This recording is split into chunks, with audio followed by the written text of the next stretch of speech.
ചരിത്രപ്രസിദ്ധമായ പൂക്കോട്ടൂർ ഹജ്ജ് ക്യാമ്പിന് തുടക്കം കുറിക്കപ്പെടുകയാണ്. കഴിഞ്ഞ 25 വർഷക്കാലവും വളരെ വിജയകരമായി, എന്നാൽ കേരളത്തിലെ തന്നെ അഷ്ടദിക്കുകളിൽ നിന്ന് ആളുകൾ എത്തിച്ചേരുന്ന ഏറ്റവും മനോഹരമായ ഒരു ഹജ്ജ് ക്യാമ്പ് അത് 26ാം വർഷത്തിലേക്ക് കടക്കുകയാണ്. അതിൻ്റെ പ്രവർത്തനങ്ങളും അതിൻ്റെ സജ്ജീകരണങ്ങളും ഒക്കെ ഇവിടെ നടന്നുകൊണ്ടിരിക്കുന്നു. നമ്മുടെ കൂടെ അബ്ദുൾ സമദ് പൂക്കോട്ടൂർ, ഈ ക്യാമ്പിന് നേതൃത്വം കൊടുക്കുന്ന അബ്ദുൾ സമദ് പൂക്കോട്ടൂർ ഉസ്താദ് നമ്മുടെ കൂടെ ചേരുകയാണ്. ഉസ്താദെ, അസ്സലാമു അലൈക്കും. 25 വർഷം കഴിഞ്ഞു, 26ലേക്ക് നമ്മൾ പ്രവേശിക്കുകയാണ്. ഓരോ വർഷവും പൂക്കോട്ടൂർ ഹജ്ജ് ക്യാമ്പ് എന്ന് പറയുന്നത് ഹജ്ജാജികൾ കാത്തിരിക്കുന്ന, ഇതിനുവേണ്ടി പ്രതീക്ഷിക്കുന്ന ഒരു ക്യാമ്പായിട്ട് മാറിക്കൊണ്ടിരിക്കുകയാണ്. എങ്ങനെയാണ് അത്രത്തോളം ആളുകളുടെ ഒരു വിശ്വാസ്യത ഉറപ്പുവരുത്താൻ ഈ ക്യാമ്പിനും ഇതിൻ്റെ സംഘാടനത്തിനും സാധിച്ചിട്ടുള്ളത്? ഇതിൻ്റെ വിജയത്തിൻ്റെ പ്രധാന ഘടകം എൻ്റെ നാട്ടുകാരായ പൂക്കോട്ടൂർ നിവാസികളുടെ സേവന സന്നദ്ധതയാണ്. ഒരു ഹാജി ഈ ക്യാമ്പിന് വേണ്ടി പൂക്കോട്ടൂർ വന്നിറങ്ങിയാൽ അവരെ അവിടെ നിന്നും വാഹനങ്ങളിൽ പിക്കപ്പ് ചെയ്ത് കൊണ്ടുവന്ന് അവർക്ക് വേണ്ട എല്ലാ സൗകര്യങ്ങളും ചെയ്തു കൊടുത്ത് 2 ദിവസം അവരെ ക്യാമ്പിൽ താമസിപ്പിക്കാൻ ആവശ്യമായ വീടുകൾ അവർക്ക് നൽകി, സൗകര്യങ്ങൾ അവർക്ക് നൽകി, സദാസമയം അവർക്ക് ചായ നൽകാൻ ഒരു വ്യക്തി ഏറ്റെടുത്തിരിക്കുന്നു. അതുപോലെ ഭക്ഷണം അവർക്ക് യഥേഷ്ടം, ഓരോരുത്തർക്കും പ്രായമായ ആളുകൾക്ക് ചിലപ്പോൾ കഞ്ഞി വേണ്ടി വരും, അവർക്ക് അതനുസരിച്ച് എന്ത് അഭിരുചിയുള്ള ഭക്ഷണമാണോ അതനുസരിച്ച് നമ്മളവർക്ക് പാകം ചെയ്ത് കൊടുക്കുന്നു. അതോടൊപ്പം തന്നെ 2 ദിവസവും അവർക്ക് പൂർണ്ണമായ ക്ലാസ് നൽകുന്നു. ഗവൺമെൻറ് തലത്തിൽ ഹജ്ജിന് പോകുന്ന ആളുകളെ സംബന്ധിച്ചിടത്തോളം അവർക്ക് സാങ്കേതിക ക്ലാസ്സുകൾ മാത്രമേ ലഭിക്കുന്നുള്ളൂ. അതേസമയം അവർക്ക് ഹജ്ജിൻ്റെ കർമ്മങ്ങൾ പരിചയമില്ല. അത് പരിചയപ്പെടുത്തി കൊടുക്കുക എന്നതാണ് നമ്മുടെ ഈ ക്യാമ്പിൻ്റെ പ്രധാന ലക്ഷ്യം. ഇതിൽ വളരാനുണ്ടായ പ്രധാന കാരണം ഒരു പോസ്റ്ററോ നോട്ടീസോ ഒന്നും ഇതിനുണ്ടാവാറില്ല. ഇപ്പോൾ സോഷ്യൽ മീഡിയ സജീവമായ സമയത്ത് സോഷ്യൽ മീഡിയയിലൂടെ പ്രചരണം നടക്കുന്നു എന്നല്ലാതെ ഇതിൻ്റെ പ്രചരണം അതൊന്നുമല്ല. മറിച്ച് ഒരു വർഷം ഹജ്ജിന് വന്ന ആളുകൾ അവരുടെ ബന്ധുക്കൾ ഹജ്ജിന് പോകുമ്പോൾ നിങ്ങൾ പൂക്കോട്ടൂർ ക്യാമ്പിൽ പോകണം, അവിടെ എല്ലാ സൗകര്യങ്ങളും ഉണ്ടാകും, എല്ലാം സൗജന്യമാണ്, നിങ്ങൾക്ക് പഠിക്കാനും കഴിയും, 2 ദിവസം തുടർച്ചയായി കേൾക്കുന്നത് കൊണ്ട് നിങ്ങൾക്കത് ഓർമ്മയിൽ നിൽക്കും. മാത്രമല്ല ഇതിൻ്റെ ഭാഗമായി KMCCയുടെ ആഭിമുഖ്യത്തിൽ നമ്മൾ സൗദി അറേബ്യയിൽ ഇതുപോലെ ഒരു ക്യാമ്പ്, ഈ പൂക്കോട്ടൂർ ക്യാമ്പിൻ്റെ തുടർച്ചയായി പലപ്പോഴും അവിടെ നടത്താറ്. ഹജ്ജ് സമയത്ത് ഹജ്ജിൻ്റെ ലാസ്റ്റ് ടൈമിൽ ദുൽഹജ്ജ് മാസം 6-നാണ് നടത്താറുള്ളത്. അതിന് KMCCയുടെ പ്രവർത്തകരും അതുപോലെ നമ്മുടെ SSC പ്രവർത്തകരൊക്കെ സഹായിക്കാറുണ്ട്. ഇതിൽ പങ്കെടുക്കാത്ത ആളുകളൊക്കെ അവിടെ ഉണ്ടാവും. ഇതിൽ പങ്കെടുത്ത ആളുകളായിരിക്കും ഒന്നുകൂടി ഓർമ്മ പുതുക്കുന്നതിന് വേണ്ടി അവിടെ വരിക. അതോടൊപ്പം അല്ലാത്തവരും അതിൽ പങ്കെടുക്കും. മലയാളികൾ ഉണ്ടാവാറുള്ളൂ. അതിനവിടുത്തെ സർക്കാർ എല്ലാ സംവിധാനങ്ങളും നമുക്ക് ചെയ്തു തന്നിട്ടുണ്ട്. ഇതുവരെ കോവിഡ് കാലത്ത് ഒരു പ്രയാസം ഉണ്ടായിരുന്നു. വർഷങ്ങളായി നമ്മൾ ഹജ്ജിന് പോകുന്നത് കൊണ്ട് അങ്ങനെ അനുഭവം നമുക്കുണ്ടായിട്ടുണ്ട്. അതോടൊപ്പം തന്നെ ഹാജിമാരെ സംബന്ധിച്ചിടത്തോളം അവർക്ക് കാര്യങ്ങൾ പഠിക്കാനൊരു അവസരം എന്ന രീതിയിൽ അവർ ഉപയോഗപ്പെടുത്തുന്നത് മാത്രം. നാട്ടുകാരുടെ സർവീസ് ഇതിൽ വളരെ പ്രധാനമാണ്. നമ്മൾ വളരെ പെട്ടെന്ന് ആളുകൾക്ക് മനസ്സിലാവുന്ന തരത്തിൽ ഈ ക്യാമ്പിലേക്ക് വന്നു കഴിഞ്ഞാൽ എന്തൊക്കെയാണ് നമ്മൾ അവർക്ക് കൊടുക്കുന്നത്. ഇനി ക്ലാസ് ആവട്ടെ, ഓരോ സെഷൻ ആവട്ടെ, ഫെസിലിറ്റീസ് ആവട്ടെ, വോളണ്ടിയർഷിപ്പ് ആവട്ടെ, അങ്ങനെ ഓരോന്ന് എടുത്ത് നമ്മൾ പരിശോധിക്കുകയാണെങ്കിൽ അങ്ങനെ 1 by 1 നമുക്ക് പെട്ടെന്ന് ഈ ക്യാമ്പിനെ കുറിച്ച് അറിയണമെന്ന് ആഗ്രഹിക്കുന്ന ആളുകൾക്ക് എന്തൊക്കെയാണ് നിങ്ങൾ ഇവിടെ നൽകുന്നുണ്ട്?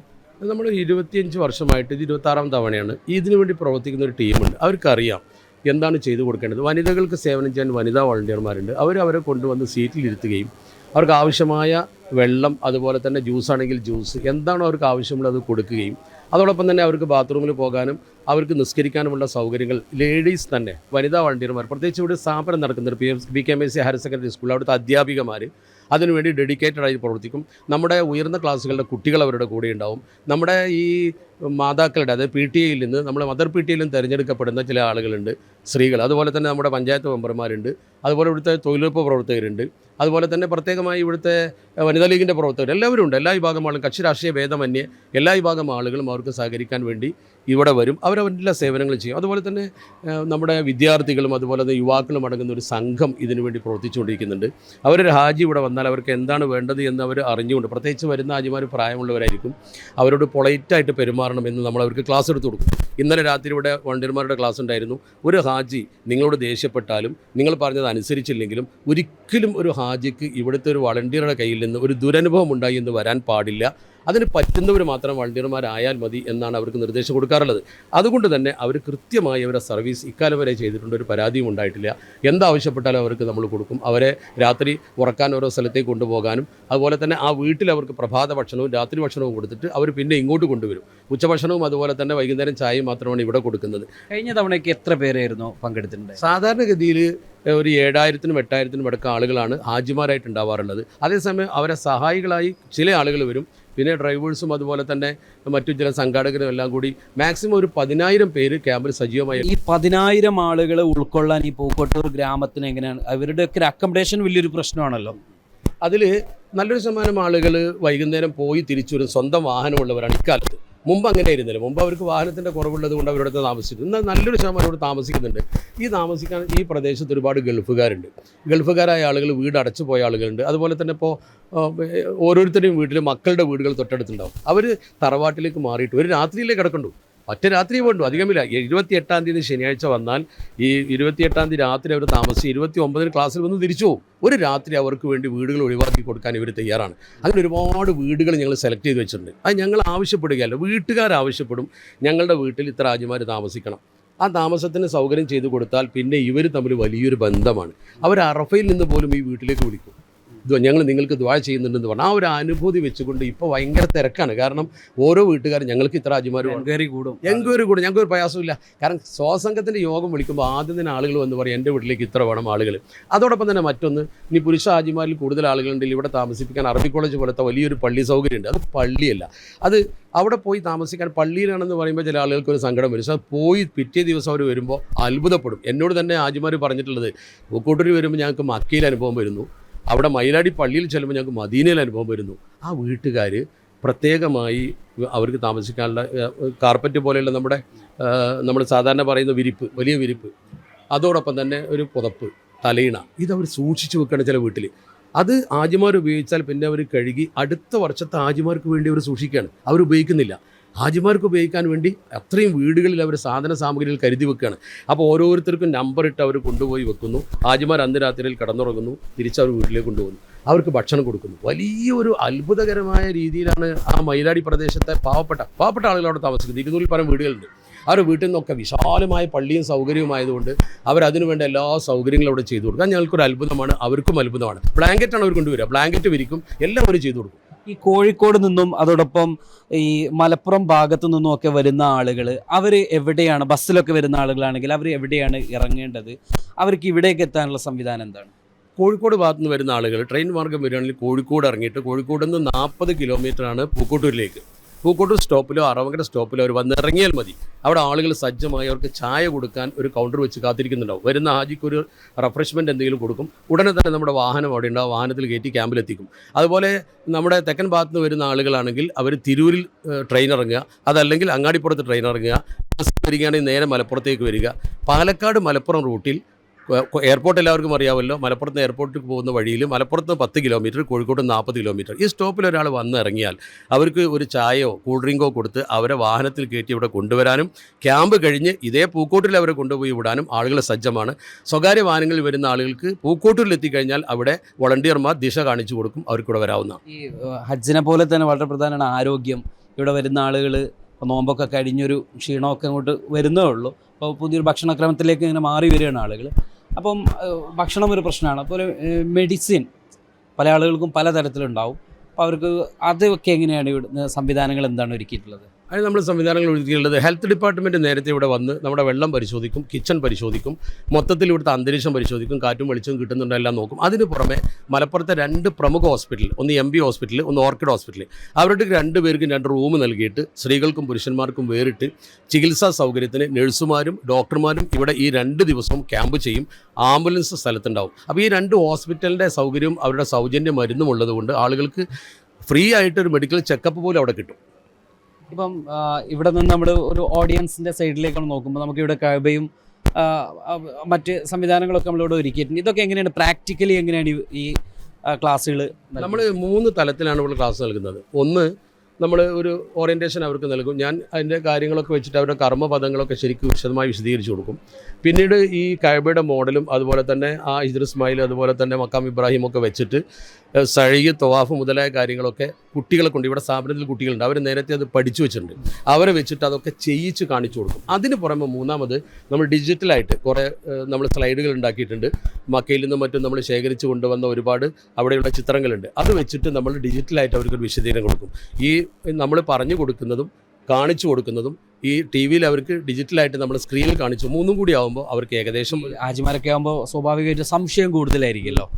അതിനൊക്കെയുള്ളൊരു നമ്മളിവിടെ ഇടയ്ക്കൊരു ബോക്സ് വെച്ചിട്ടുണ്ടാവും. ആ ബോക്സിൽ അവരുടെ എന്ത് സംശയം അവർക്ക് എഴുതിയിടാം. ആ സംശയം എഴുതിയിടുന്നത് ശേഖരിക്കാൻ നമ്മൾ പ്രത്യേക വളണ്ടിയർമാർ വെച്ചിട്ടുണ്ട്. ഒരു ക്ലാസ് ഒരു സെഷൻ കഴിഞ്ഞതിന് ശേഷം ആ ബോക്സിൽ ഇതാണ് വേണ്ടത്. അവർ എപ്പോഴാണ് അവർക്ക് സംശയം തോന്നുന്നത്, വീട്ടിൽ നിന്ന് എഴുതി കൊണ്ടുവരുന്നവരുണ്ടാവും, തോന്നുമ്പോൾ അവർക്ക് എഴുതാം. ക്ലാസ് കേട്ടുകൊണ്ടിരിക്കുമ്പോഴാണല്ലോ സ്വാഭാവികമായിട്ടും ഉണ്ടാവുക. ക്ലാസ് കേട്ടുകൊണ്ടിരിക്കുമ്പോൾ തന്നെ അവർക്ക് പാഡ് കൊടുക്കുന്നുണ്ട്. നമ്മൾ ആ പാഡിൽ ക്വസ്റ്റ്യൻ എഴുതിയിട്ട് അവർക്ക് എന്ത് ചെയ്യാം, നേരിട്ട് അതിൽ നിക്ഷേപിക്കാം. നിക്ഷേപിക്കുന്നത് ഇടയ്ക്കിടയ്ക്ക് വളണ്ടിയർമാർ പോയി കൊണ്ടുവരും. ക്ലാസ്സിൻ്റെ ഇടയ്ക്ക് തന്നെ അവർ എൻ്റെ മേശപ്പുറത്ത് കൊണ്ടുവെക്കും. അത് നമ്മൾ നോക്കിയിട്ട് അപ്പോൾ മറുപടി പറഞ്ഞുകൊണ്ടിരിക്കും. ഇനി ഏറ്റവും മുന്നിലിരിക്കുന്ന ആളുകൾക്കോ മുന്നിലിട്ട് വന്നിട്ടോ നേരിട്ട് ചോദിക്കാനും നമ്മൾ അവസരം കൊടുക്കും. ഈ കഴിഞ്ഞ 25 വർഷത്തെ ഒരു അനുഭവം വെച്ച് ഇപ്പോൾ ഹറമിലൊക്കെ ചെല്ലുമ്പോൾ അവിടെ ഒരുപാട് മാറ്റങ്ങൾ, ഇപ്പോൾ ഗതാഗതമാവട്ടെ, ഇനി അടിസ്ഥാന സൗകര്യങ്ങളോ മറ്റ് പല സംവിധാനങ്ങളും, ഇപ്പോൾ കഴിഞ്ഞ തവണ പോയ ആ പ്രവേശന കവാടമായിരിക്കില്ല ഒരുപക്ഷെ ഇത്തവണ മേ ബി. അപ്പോൾ ഇങ്ങനെയൊക്കെ ഉണ്ടാകുമ്പോൾ ആ മാറ്റങ്ങളൊക്കെ എത്രത്തോളം അതിലൊരു ഗവേഷണം, ഒരു പഠനം, അതല്ലെങ്കിൽ എങ്ങനെയൊക്കെ സ്ഥാനം സംബന്ധിച്ചിടത്തോളം അതൊക്കെ ആദ്യം പറഞ്ഞു കൊടുക്കുന്ന ആൾക്ക് അറിയണമെന്നുള്ളവർക്ക് അതിനെ സംബന്ധിച്ച് പഠനം നടക്കുമല്ലോ സ്വാഭാവികമായിട്ടും. അപ്പോൾ അതൊക്കെ പുതിയ മാറ്റങ്ങളൊക്കെ വരുന്ന സമയത്ത് അത് എത്രമാത്രം നമുക്ക് പറഞ്ഞു കൊടുക്കാൻ സാധിക്കുന്നുണ്ട്, അതുപോലെ അത് എന്തെങ്കിലും പ്രശ്നമാകുന്നുണ്ടോ അതൊക്കെ? അതിൽ എനിക്ക് അള്ളാഹുവിൻ്റെ അനുഗ്രഹത്താൽ ഏറ്റവും ഒരു സൗകര്യം വന്നിട്ടുള്ളത്, നമ്മൾ പറയാൻ പാടില്ലെങ്കിലും എല്ലാ വർഷവും ഞാൻ ഹജ്ജിന് പോകാറുണ്ട്. അപ്പോൾ ഓരോ വർഷത്തെ മാറ്റവും ഞാൻ നേരിട്ട് കാണാറുണ്ട്. ഈ ക്ലാസ് തുടങ്ങിയതിനു ശേഷം വർഷങ്ങളായി ഞാൻ തുടർച്ചയായിട്ട് അള്ളാഹുവിൻ്റെ അനുഗ്രഹത്താൽ ഹജ്ജിന് പോകുന്നുണ്ട്. അത് ഈ ഹാജിമാരുടെ ദുആയുടെ ഒരു ഭാഗ്യമായിരിക്കാം. 25 ഹജ്ജ് ചെയ്ത് അത് പറയാൻ പറ്റില്ല. അതിന് മുന്നേ ഞാൻ പോയി തുടങ്ങിയിട്ടുണ്ട്, എണ്ണം പറയില്ല. അതേസമയത്ത് അവിടെ ചെന്ന് നമ്മൾ കണ്ടനുഭവിച്ച കാര്യങ്ങളാണ് ഓരോ വർഷവും പറഞ്ഞു. അപ്പോൾ കഴിഞ്ഞ വർഷത്തെ മാറ്റം എന്താണെന്ന് എനിക്കറിയാം. അതാണ് കഴിഞ്ഞ വർഷം. പക്ഷേ ഞാൻ ഹജ്ജിന് പോയിട്ടില്ല. കഴിഞ്ഞ വർഷം പോകാതിരിക്കാൻ കാരണം കഴിഞ്ഞ വർഷം പ്രൈവറ്റ് ഗ്രൂപ്പിൽ വളരെ പരിമിതമായ ആളുകൾക്കേ ഉണ്ടായിരുന്നുള്ള അനുഭവം. അതുകൊണ്ട് ഇക്കഴിഞ്ഞ വർഷം മാത്രം ഞാൻ പോയിട്ടില്ല. പക്ഷേ എങ്കിലും ഇക്കഴിഞ്ഞ വർഷം എന്തൊക്കെ ഉണ്ടായി എന്നുള്ളത് അവിടെയുള്ള ഉത്തരവാദപ്പെട്ട ആളുകളിൽ നിന്ന് ഞാൻ അന്വേഷിച്ച് പഠിച്ചു വെച്ചിട്ടുണ്ട്. ഈ നാടിന് ഈ ഒരു ക്യാമ്പ് കൊണ്ട് എന്തൊക്കെ നേട്ടങ്ങൾ ഉണ്ടായിട്ടുണ്ട്? സ്വാഭാവികമായിട്ടും പൂക്കോട്ടൂർ ഹജ്ജ് ക്യാമ്പ് എന്ന് പറയുമ്പോൾ നമുക്ക് ഒരു വലിയൊരു അഭിമാനമാണ്. അപ്പോൾ ഈ നാട് സ്വാഭാവികമായും നാട് ഒന്നിച്ചാണ് ഇതിൽ ഇറങ്ങുന്നത്. അപ്പോൾ അവർക്കൊക്കെ അവരുടെ വ്യക്തി ജീവിതത്തിലോ സാമൂഹിക ജീവിതത്തിലോ ഒക്കെ ഒരു മാറ്റങ്ങളുണ്ടാകും. കാരണം അതിഥികളെ സ്വീകരിക്കുന്ന ഒരു നാടാണ്. അതിൽ എനിക്ക് കാണാൻ കഴിഞ്ഞൊരു നേട്ടം, ഒരുപാട് പൊതുപ്രവർത്തകരെ സൃഷ്ടിച്ചെടുക്കാൻ കഴിഞ്ഞു എന്നുള്ളതാണ്. കാരണം ഹാജിമാർക്ക് ഹിദ്മത്ത് ചെയ്യുക എന്ന് പറയുമ്പോൾ പൊതുപ്രവർത്തനത്തിൽ ഇല്ലാത്ത ആളുകൾ പോലും ഇതിനോടി വരും. അങ്ങനെ സേവനം ചെയ്ത് അവരെ സമൂഹത്തിന് സമർപ്പിക്കാൻ പറ്റിയ, തീരെ പൊതുപ്രവർത്തന രംഗത്തില്ലാത്ത കുറേ ആളുകളെ പൊതുപ്രവർത്തന രംഗത്തേക്ക് കൊണ്ടുവരാൻ കഴിഞ്ഞു. 1. 2, കുടുംബിനികളായ ആളുകളെ സംബന്ധിച്ചിടത്തോളം പലർക്കും, നമ്മൾ പറയുന്നത് ഒരു പ്രചരണത്തിന് വേണ്ടിയല്ല, ഹാജിമാരാണിത്. ഇവർ ചെയ്യുന്ന പ്രവർത്തനം ഇവിടുന്ന് ദുആ ചെയ്യും. ശേഷം അവർ അറഫയിൽ വെച്ചും മിനയിൽ വെച്ചും ഒക്കെ ദുആ ചെയ്യും, ഹറമിൽ വെച്ചും. ഒരുപാട് ആളുകൾക്ക് രോഗശമനം ഉണ്ടായിട്ടുണ്ട്, പുരോഗതി ഉണ്ടായിട്ടുണ്ട്. ഇതിനുവേണ്ടി സംഭാവന ചെയ്യുന്ന ചില ആളുകളുണ്ട്. നമ്മളാരും നിർബന്ധിച്ച് വാങ്ങാറില്ല. സാധാരണ ഒരു ക്യാമ്പിൽ ഹാജിമാരോട് ഒരു ബക്കറ്റ് പിരിവ് കാണിക്കും. നമ്മൾ ഇന്നേ വരെ, എനിക്ക് അഭിമാനത്തോടെ പറയാം, ഇന്നേ വരെ 25 വർഷവും ഒരു ഹാജിയുടെ മുമ്പിലേക്കും ഒരു ബക്കറ്റ് നമ്മൾ നീട്ടിയിട്ടില്ല. 2, ഈ സ്റ്റേജിലേക്ക് നമ്മൾ ദുആ ചെയ്യുമ്പോൾ കയ്യിലൊരു പിരിവ് വാങ്ങാറുണ്ട്, ഇതുവരെ വാങ്ങിയിട്ടില്ല. ഒരു ഹാജിയോടും ഇന്നത് കൊടുക്കണമെന്ന് നിർബന്ധിച്ചിട്ടില്ല. എന്നാലും ചില ഹാജിമാരും അതുപോലെ തന്നെ ചില പുറത്തുള്ള ആളുകളും വിദേശത്തുള്ള ആളുകളും ഈ ക്യാമ്പിലെ ഹാജിമാരെ ദുആ കിട്ടാൻ വേണ്ടി ചില സംഭാവനകൾ അയക്കാറുണ്ട്. അവർക്ക് അതുകൊണ്ട് വലിയ പുരോഗതി ഉണ്ടായതായിട്ട് അവർ പലരും നമ്മളോട് പറയാറുണ്ട്. അതുകൊണ്ട് തന്നെ നമ്മൾ ആരെയും നിർബന്ധിക്കേണ്ട ആവശ്യമില്ല. സ്ഥിരമായി ഇതിനെ സഹായിച്ചുകൊണ്ടിരിക്കുന്ന ഒരു ടീമുണ്ട്. അവർ മതി, അവരെ കൊണ്ട് ഇത് നടക്കും. അൽഹംദുലില്ലാ, അവർക്കതിൻ്റെ ഹൈറ് കിട്ടുന്നുണ്ട്. എനിക്കും അതുകൊണ്ട് വ്യക്തിപരമായി പുരോഗതി ഉണ്ടായിട്ടുണ്ട്. സാമ്പത്തിക പുരോഗതിയല്ലല്ലോ നമ്മൾ ഉദ്ദേശിക്കുന്നത്. നമുക്ക് മറ്റു ചില ആത്മീയമായ ഗുണങ്ങൾ ലഭിച്ചിട്ടുണ്ട് എന്നെനിക്ക് കുറേ എൻ്റെ സഹപ്രവർത്തകർക്ക് ലഭിച്ചിട്ടുണ്ട്. അവർക്കിതിൽ സംതൃപ്തിയാണ്, അവരെപ്പോഴും കൂടെ നിൽക്കും. ഈ ഒരുപാട് ഹജ്ജ് ക്യാമ്പുകൾ അറ്റൻഡ് ചെയ്യുന്ന ആളുകൾ, ഒരുപക്ഷെ ഒരു ഹജ്ജിന് പോകാൻ ഉദ്ദേശിക്കുന്ന ആൾ 5 or 10 വ്യത്യസ്ത ഉസ്താദുമാരുടെ ക്ലാസ്സുകൾ കേൾക്കും. ഇത് കൺഫ്യൂസ്ഡ് ആക്കുമോ? ഞാൻ എല്ലാവരോടും എല്ലാ ക്ലാസ്സിലും പോകണമെന്നാണ് പറയാറുള്ളത്. നമ്മുടെ ക്ലാസ് മാത്രം ഒരു ക്ലാസ്, മറ്റൊന്നും ക്ലാസ്സല്ല എന്നൊന്നും പറയാൻ പറ്റില്ല. എന്നെക്കാൾ നന്നായി ക്ലാസ് എടുക്കുന്ന ആൾക്കാരുണ്ടാവും. ഞാനിങ്ങനെ എൻ്റെ അനുഭവത്തിൽ നിന്ന് പഠിച്ചത് പറയുന്നു. പക്ഷേ ഇവിടുത്തെ ഒരു ഗുണം, 2 ദിവസം തുടർച്ചയായിട്ട് അവർക്കിത് ലഭിക്കുകയാണ്. വേറെ സ്ഥലത്ത് അല്പാൽപ്പായിരിക്കും, പിന്നെ ചില സ്ഥലത്ത് അതിൻ്റെ അടുക്ക് പിരിവുകളായിരിക്കും, പിന്നെ കുറേ പ്രസംഗങ്ങളും ആശംസകളും മറ്റു കാര്യങ്ങളൊക്കെ. ഇത് നമ്മൾ തുടക്കം മുതൽ വീട്ടിൽ നിന്ന് ഇറങ്ങി നമ്മൾ അവിടെ പോയി കർമ്മം ചെയ്ത് തിരിച്ച് വീട്ടിലേക്ക് വരുന്നത് വരെ 2 ദിവസം കൊണ്ട് തെർത്തീബായിട്ട് ക്രമാനുസൃതം നമുക്ക് പറയാൻ പറ്റും. അങ്ങനെ നീണ്ട ക്ലാസ്സുകൾ കേരളത്തിൽ കുറവാണ്. അതുകൊണ്ടായിരിക്കാം കൂടുതൽ ആളുകൾ വരുന്നത്. അതിപ്പോൾ ഞാനല്ല, വേറെ ആര് ക്ലാസ് എടുത്താലും ആളുകൾ വരും. ഈ ക്യാമ്പിൻ്റെ വിജയത്തിന് വേണ്ടി അഹോരാത്രം പരിശ്രമിക്കുന്നത് ഈ നാട്ടുകാരുടെ ഒരു കൂട്ടായ്മ തന്നെയാണ്. നാട്ടുകാരും ഇതിൻ്റെ സംഘാടകരും ഭാരവാഹികളും ഒക്കെ നമ്മുടെ കൂടെയുണ്ട്. അപ്പോൾ കഴിഞ്ഞ തവണയും നമ്മളൊക്കെ ഈ ക്യാമ്പ് സന്ദർശിക്കുകയും സംസാരിക്കുകയൊക്കെ ചെയ്തതാണ്. അപ്പോൾ 26ാമത്തെ ഒരു വർഷത്തിലേക്ക് എത്തുകയാണ്. ഓരോ വർഷം കഴിയുമ്പോഴും ഇത് കൂടുതൽ ജനകീയമായിക്കൊണ്ടിരിക്കുകയാണ്. എത്രത്തോളമുള്ള ഒരുക്കങ്ങളൊക്കെ ആയിട്ടുണ്ട്? എന്തൊക്കെയാണ് ഈ ഹാജിമാർക്ക് വേണ്ടി നിങ്ങൾ കരുതി വെച്ചിരിക്കുന്നത്? 25 വർഷമായി നടക്കുന്ന ഈ പൂക്കോട്ടൂർ ഹജ്ജ് ക്യാമ്പിൽ ഏകദേശം 90% ഒരുക്കങ്ങൾ ഏകദേശം പൂർത്തിയായിട്ടുണ്ട്. ഇനി പ്രത്യേകിച്ച് ചെയ്യാനുള്ളത്, നമ്മൾ ഈ ഹാജിമാരെ ഇവിടെ താമസിപ്പിക്കാനുള്ള സംവിധാനമാണ് ചെയ്യുന്നത്. അവർ വീട്ടിൽ നിന്ന് ഇറങ്ങി ഇവിടെ വന്ന് തിരിച്ചു പോകുന്നത് വരെ ഞങ്ങൾ അതിഥികളായി ഞങ്ങൾ അവരെ പരിപാലിക്കുകയാണ്. പൂക്കോട്ടൂരിനെ സംബന്ധിച്ച് ഇതൊരു ആഘോഷമാണ്. 25 വർഷമായി ഇവിടെ നാട്ടുകാരിത് ഏറ്റെടുത്തിരിക്കുകയാണ്. ഇനി അതുപോലെ എല്ലാം സൗജന്യമായാണ് അവർക്ക് നമ്മൾ ചെയ്തുകൊണ്ടിരിക്കുന്നത്. അതിനിവിടെ നാട്ടുകാരിൽ ഇരുന്ന് പിരിവെടുത്ത് അവർക്ക് വേണ്ട സൗകര്യങ്ങളെല്ലാം ചെയ്ത് എല്ലാം ഞങ്ങൾ ഒരുക്കിയിട്ടുണ്ട്. അതിനിവിടുത്തെ നാട്ടുകാരുടെ പൂർണ്ണ സഹകരണം, ഇവിടുത്തെ വീട്ടുകാരുടെ സഹകരണം, വീടുകളെല്ലാം ഒഴിഞ്ഞു തന്നുകൊണ്ടാണ് നമ്മൾ അവരെ ഈ ഹാജിമാരെ താമസിപ്പിക്കുന്നത്. അതിനുള്ള എല്ലാ സൗകര്യങ്ങളും ഇവിടെ ഒരുക്കങ്ങളും ആയിട്ടുണ്ട്. ഇനി ശനിയാഴ്ച ഇവിടെ അവർ വീട്ടിൽ നിന്ന് നമ്മളെ പൂക്കോട്ടൂരിലും അറവങ്കരയിലും അങ്ങാടിയിലെത്തി ഇവിടെ കൊടുന്ന് അവർ തിരിച്ചു പോകുന്നത് വരെ ഞങ്ങൾ അതിഥികളായി നമ്മളെ അവരെ ട്രീറ്റ് ചെയ്യാനുള്ള എല്ലാ ഒരുക്കങ്ങളും ആയിട്ടുണ്ട്. നാട്ടുകാർ പൂർണ്ണ സഹകരണം ഇതിനുണ്ട്. അവരെല്ലാവരും പൂർണ്ണ സജ്ജരാണ്. ഈ അബ്ദുസമദ് പൂക്കോട്ടൂർ എന്ന് പറഞ്ഞ പോലെയാണ് മുജീബ് പൂക്കോട്ടൂർ എന്ന് പറഞ്ഞ പേരിനൊപ്പം പൂക്കോട്ടൂർ ചേർത്ത്. അപ്പോൾ ഈ പൂക്കോട്ടൂർ ചേർത്തുമ്പം ഈ പൂക്കോട്ടൂർ ക്യാമ്പ് ഒരു കട, അപ്പോൾ ആളുകളൊക്കെ ചോദിക്കുമല്ലോ ആ സ്ഥലത്തല്ലേ, ആ സ്ഥലമാണോന്ന്, അങ്ങനെയൊക്കെ ചോദ്യമൊക്കെ വന്നിട്ടുണ്ട്. ഞാൻ സത്യത്തിൽ മക്കയിലാണ് ജോലി ചെയ്യുന്നത്. കഴിഞ്ഞ 30 വർഷമായിട്ട് ഈ ഹജ്ജ് സേവനത്തിൽ വിശുദ്ധ മക്കയിലുണ്ട്. ഇവിടെ നാട്ടിൽ നടക്കുന്ന 25 വർഷമായിട്ട് നടക്കുന്ന ഈ ക്യാമ്പിൽ ഞാൻ പങ്കെടുക്കാറുണ്ട്. ഈ ക്യാമ്പിൽ വരുന്ന ഹാജിമാർ ഇവിടുത്തെ ഈ നാട്ടുകാരുടെ സ്നേഹവും ലാളിത്യവും ഏറ്റുവാങ്ങിക്കൊണ്ട് അവർ വിശുദ്ധ ഭൂമിയിലെത്തുമ്പോൾ ഞങ്ങളെ കാണുമ്പോൾ അവർ പറയാറ്, പൂക്കോട്ടൂർ ഹജ്ജ് ക്യാമ്പിൽ നമ്മളെ സ്വീകരിച്ച അവരുടെ ബാക്കിയുള്ള ആളുകളാണ് എന്ന് പറഞ്ഞിട്ടാണ് ഞങ്ങളവരെ സ്വീകരിക്കുന്നു, അവർ ഞങ്ങളെ അഭിമുഖീകരിക്കുന്നു. അതുകൊണ്ട് തന്നെയാണ് സംസായി ഇവിടെ നടത്തുന്ന അല്ലെങ്കിൽ ഈ നാട്ടുകാർ നൽകുന്ന ഈ സ്വീകരണവും ലാളിത്യവും അതുപോലെ തന്നെ ഈ ആതിഥേയത്വമൊക്കെ അതേ രൂപത്തിൽ വിശുദ്ധ മക്കയിൽ ഞങ്ങൾ അവർക്ക് നൽകാറുണ്ട്. അള്ളാഹുവിൻ്റെ അതിഥികളായി വിശുദ്ധ ഭൂമിയിലേക്ക് എത്തുന്ന ലോകത്തിൻ്റെ വിവിധ ഭാഗങ്ങളെത്തുന്ന ഹാജിമാർക്ക് വിഭിന്നമായിട്ടാണ് കേരളീയർ ഈ മുഹറമില്ലാത്ത ഹാജിമാരൊക്കെ വരുമ്പോൾ അവർക്ക് സത്യത്തിൽ ഒരു ആണുങ്ങളില്ലാതെയാണ് അവർ വരുന്നത്. അവരെ സ്വീകരിക്കുവാനും ഒരു പ്രത്യേക വളണ്ടിയർ വിങ്, പിന്നെ വനിതാ വിങ്ങിനെ പോലും ഞങ്ങൾ ഇറക്കിയിട്ടാണ് അവിടെ സേവനം ചെയ്യാറ്. അത് ഈ പൂക്കോട്ടൂർ ഹജ്ജ് ക്യാമ്പിൻ്റെ ഒരു തുടർച്ചയാണ്. ആ തുടർച്ചയാണ് ഞങ്ങൾ വിശുദ്ധ മക്കയിൽ നിൽക്കുന്നത്. അതുപോലെ ഇപ്പോൾ ഈ വർഷം ഇവിടെ ഈ ക്യാമ്പിലും പങ്കെടുക്കാൻ സാധിച്ചു. ഇവിടെ നടക്കുന്ന ഈ സജ്ജീകരണങ്ങളും അതുപോലെ തന്നെ ഹാജിമാരെ സ്വീകരിക്കാനുള്ള കാര്യങ്ങളൊക്കെ നടത്തുമ്പോൾ വളരെ സന്തോഷമുണ്ട്. ഒരുപാട് കാലമായി ഇതിൻ്റെ പിറകിൽ ഈ നിൽക്കുന്ന നാട്ടുകാരുടെ ഒരു ഉത്സവമാണ്. ഇനി 2 ദിവസം എന്ന് പറഞ്ഞാൽ നാട്ടുകാർക്ക് ഉറക്കമില്ലാത്ത രാവുകളാണ്. ദിവസങ്ങളോളമായി വളണ്ടിയർമാർ, ആയിരക്കണക്കിന് വളണ്ടിയർമാർ ഇതിൻ്റെ പ്രവർത്തനത്തിലുണ്ട്. ഇവർക്ക് വരുന്ന ഭക്ഷണം നൽകുവാനും അതുപോലെ തന്നെ വിവിധ ജില്ലകളിലെത്തുന്ന ഹാജിമാരെ സ്വീകരിച്ച് അവരെ വീട്ടിലേക്ക് കൊണ്ടുപോകാനും. പ്രാധാന്യം എന്താ വെച്ചാൽ ഈ അടുത്തുള്ള വീടുകളിലുള്ള ആളുകളൊക്കെ അടുത്ത വേറെ വീട്ടിലേക്ക് ഒഴിഞ്ഞുപോയി ആ വീട് ഇവർക്ക് കൊടുക്കുകയാണ് ഈ 2 ദിവസം. അപ്പോൾ അത് പൂക്കോട്ടൂരിൻ്റെ ഒരു ഉത്സവമാണ്. അപ്പോൾ അതുകൊണ്ട് ഈ ഒരു മുസ്ലിമിനെ സംബന്ധിച്ചിടത്തോളം 2 ചെറിയ പെരുന്നാളും നബിദിനും ഒക്കെ അവരുടെ ഒരു ആഘോഷം എന്ന് പറഞ്ഞാൽ പൂക്കോട്ടൂരിന് ഒരു 4ാമത്തെ ഒരു ആഘോഷം ഇത് തന്നെയായിരിക്കും അല്ലേ? സത്യത്തിൽ തന്നെ ഞങ്ങളുടെ പ്രിയങ്കരനായ നേതാവ് അഹമ്മദ് സാഹിബ് പറഞ്ഞിട്ട് ലോകത്തിൽ നടക്കുന്ന ഏറ്റവും വലിയ ഒരു ഹജ്ജ് ക്യാമ്പാണ് പൂക്കോട്ടൂർ ഹജ്ജ് ക്യാമ്പ്. ഇത്രയും ഹാജിമാർ തിങ്ങി നിറഞ്ഞു നിൽക്കുന്ന ഒരു കുടക്ക് കീഴിലുള്ള ഒരു ഹജ്ജ് ക്യാമ്പ് വേറില്ല. അതുള്ള ഇന്തോനേഷ്യയിൽ മാത്രമാണ്. ഇപ്പോൾ കുറച്ച് വർഷമായിട്ട് ഇന്തോനേഷ്യയിൽ നടക്കുന്നില്ല. ഇപ്പോൾ പൂക്കോട്ടൂരിലാണ് ഏറ്റവും വലിയ ഹജ്ജ് ക്യാമ്പ് നടക്കുന്നതും ഏറ്റവും കൂടുതൽ ഹാജിമാർ പങ്കെടുക്കുന്ന ഒരു വലിയ സദസ്സാണിത്. കഴിഞ്ഞ 25 വർഷമായിട്ടും ഇതിൻ്റെ കൂടെ ഉണ്ട്, സംഘാടനത്തിലുണ്ട്. ആ ഒരു തുടക്ക കാലഘട്ടം ഓർമ്മയുണ്ടോ? വേണ്ടത്ര ഓർമ്മ ചെയ്യും. ഫസ്റ്റ് ഇയറിൽ സമസായം ആയിരുന്നില്ല. അതിനുശേഷമാണ് സമസായം തുടങ്ങിയത്. സമസായം തുടങ്ങിയതിന് ശേഷം ഇതുവരെ ഒഴിവായിട്ടില്ല. ഇതിവിടെ കൂടുതൽ ആളുകൾ പങ്കെടുക്കാനുള്ള കാരണം ഈ ക്ലാസ് വളരെ എഫക്റ്റാണ്. എല്ലാവർക്കും മനസ്സിലാണ് കയറും ക്ലാസ്സിന് എടുത്താൽ. അതുകൊണ്ടാണ് ഓരോ കൊല്ലം ആളുകൾ കൂടി വരുന്നത്. പുതിയ തലമുറയിലെ ആളുകളൊക്കെ എങ്ങനെ വരും? ഈ അബ്ദുറഹ്മാൻ വക്കീലാണ് വേല. പിന്നെ 2000-ൻ്റെ മുമ്പ് ഇവിടെ ക്യാമ്പിൽ 2 വർഷം നടത്തിയത് അരുമ്പറുള്ള ഒരു സൈനുദ്ദീൻ മുസ്ലിയാരായിരുന്നു. അന്നൊരു 200-250 ഹാജിമാരാണ് അതിൽ പങ്കെടുക്കുക. അങ്ങനെ 2ാമത്തെ വർഷം ഉദ്ഘാടനത്തിന് വേണ്ടി സമദ് സാഹിബ് പ്രസംഗിക്കാൻ നിന്നപ്പോൾ ഹാജിമാരുടെ ഇടയിൽ നിന്ന് വന്നു, ഇയാൾ തന്നെ ക്ലാസ് എടുത്താൽ എത്ര നന്നായിരുന്നു. അങ്ങനെയാണ് സമദ് സാഹിബിൻ്റെ ഹജ്ജ് ക്ലാസ് എന്നുള്ളൊരാശയം നമ്മുടെ ഇടയിൽ വരുന്നത്. അന്ന് മുതൽക്ക് ഇന്ന് വരെ 2026 വരെ അബ്ദുസമദ് സാഹിബാണ് ഈ 2 ദിവസം തുടർച്ചയായി ക്ലാസ് എടുക്കുന്നത്. അതാണ് ഈ ക്ലാസ്സിൻ്റെ പ്രത്യേകത. അതുകൊണ്ട് തന്നെ ഇന്ന് വർഷത്തെ ഹജ്ജ് ക്യാമ്പ് ഈ വരുന്ന 28, 29 തീയതികളിൽ നടക്കുകയാണ്. ഏതാണ്ട് 10,000-ഓളം സഹോദരങ്ങൾ അതിൽ പങ്കെടുക്കും. അവർക്ക് വേണ്ട എല്ലാവിധ സൗകര്യങ്ങളും ഇവിടെ ഹജ്ജ് ക്യാമ്പിൻ്റെ കമ്മിറ്റി അംഗങ്ങളെന്ന പോലെ തന്നെ ഈ നാട്ടിലെ ഓരോരുത്തരും അതിനുവേണ്ടി ആത്മാർത്ഥതയോടെ സജ്ജരായിരിക്കുകയാണ്.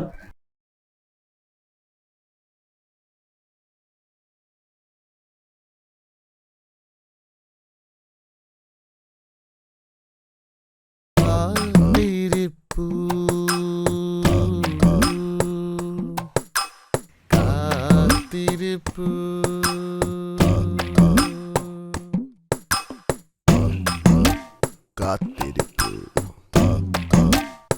എല്ലാം ശരിയാകുമെന്ന് പറഞ്ഞിട്ട് 10 വർഷം. ഇപ്പോഴും കാത്തിരിപ്പ് തന്നെ. ഇനി വേണ്ട കാത്തിരിപ്പ്. കണക്ക് ചോദിക്കാൻ സമയമായി. കേരളം ജയിക്കും, UDF നയിക്കും.